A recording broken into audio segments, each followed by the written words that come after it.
దేవుడు అందరికీ హెచ్చరిక ఇయ్యాడు. ఆయన ప్రేమించిన వారికి హెచ్చరిస్తాడు.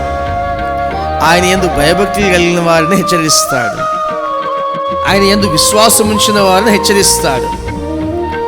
ఏదైనా హెచ్చరిక దేవుడు నీతో హెచ్చరించినాడంటే ఆయనకు నీ మీద ప్రేమ ఉంది.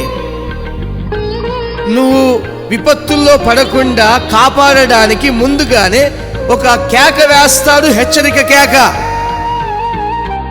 నోవాహుతో హెచ్చరిక చేశాడు, హెచ్చరించాడు నోవాహుని. జరగబోయే విపరీతమైన పరిణామాలలో నువ్వు ఉండొద్దు, నువ్వు నశించొద్దు. నీ కొరకు, నీ కుటుంబం కొరకు ఒక ఓడను తయారు చేసుకో. ఆ ఓడ నిన్ను రక్షిస్తుంది. ఓడలో నువ్వు ఉంటే జల ప్రళయం నుంచి నువ్వు రక్షణ పొందుతావు, నీ కుటుంబం కూడా రక్షణ పొందుతుంది.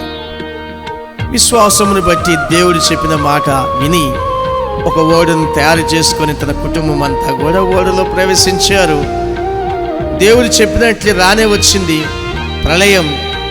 భూమి అంతా నీళ్ళ చేత నింపబడింది. 40 రాత్రులు 40 పగళ్ళు కుంభవర్షం కురిసింది. భూమి మీద ఉన్న పర్వతాలు కూడా మునిగిపోయాయి. దేవుడు చెప్పిన నోవాహు మాత్రం, దేవుని యందు భయభక్తి కలిగిన నోవాహు మాత్రం,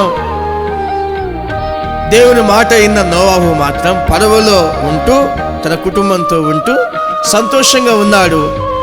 నువ్వు, నీ కుటుంబం ఏ విధంగా రక్షణ పొందుతావో, నువ్వే విధంగా బాగుంటావో ఆయన చెప్తాడు. చెప్పిన తర్వాత నోవాహు విన్నట్లుగా మనం కూడా వినాలి. వినకపోతే మనం ఓడను నిర్మించలేము, అందులో ప్రవేశించలేము. వింటే ఓడను తయారు చేస్తాము, ఓడలో ప్రవేశిస్తాము. లోకమంతా ప్రమాదంలో ఉన్న ప్రమాదము నీ మీదికి రాదు, నీ కుటుంబం మీదికి రాదు. ఎందుకంటే నీ కొరకు రక్షణ ఓడను తయారు చేసుకున్నావు దేవుడు చెప్పినట్లుగా.